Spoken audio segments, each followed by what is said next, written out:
Hey there. Hope you're good. Just out pondering this subject of spiritual bypassing and abandonment. And how do these fit together? So, in bypassing, usually what we're trying to do is use some spiritual concept of awakening, transcendence, or some practice to, let's say, rise above our embodied state of suffering. It can show up in many, many different ways. And I've made some other videos about it. But the reality of, let's say, what we are is, let's say, all interconnected, all knowing, all present, timeless, never changed, untouchable, perfect. The list is endless, I guess, how to describe it. And so that's what these parts are seeking, this promised state of non-suffering, where we're untouched and, nothing can harm us anymore.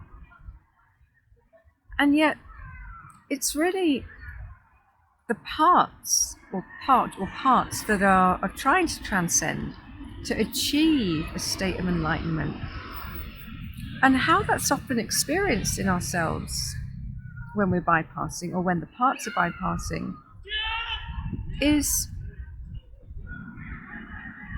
if we don't investigate into the motivation for the bypassing, for seeking transcendence, we miss that the motivation is a lot of pain.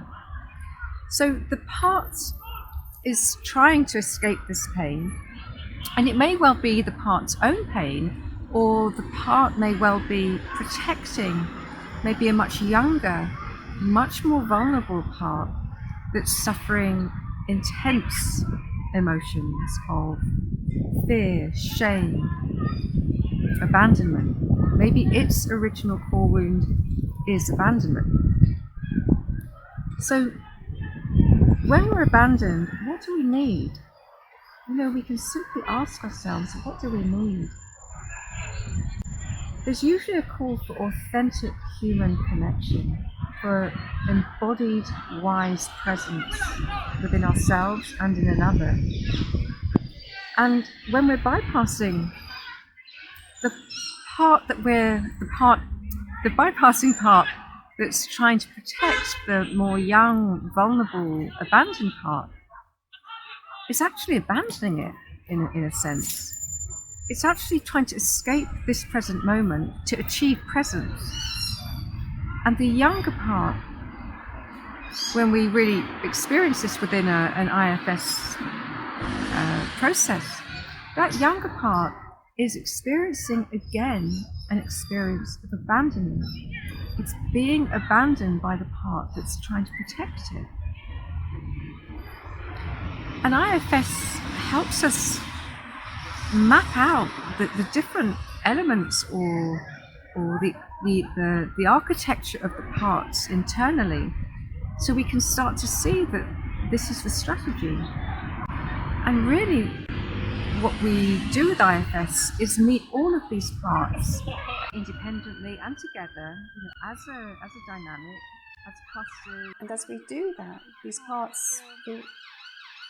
Sorry about the hot cars. It's very exciting around here.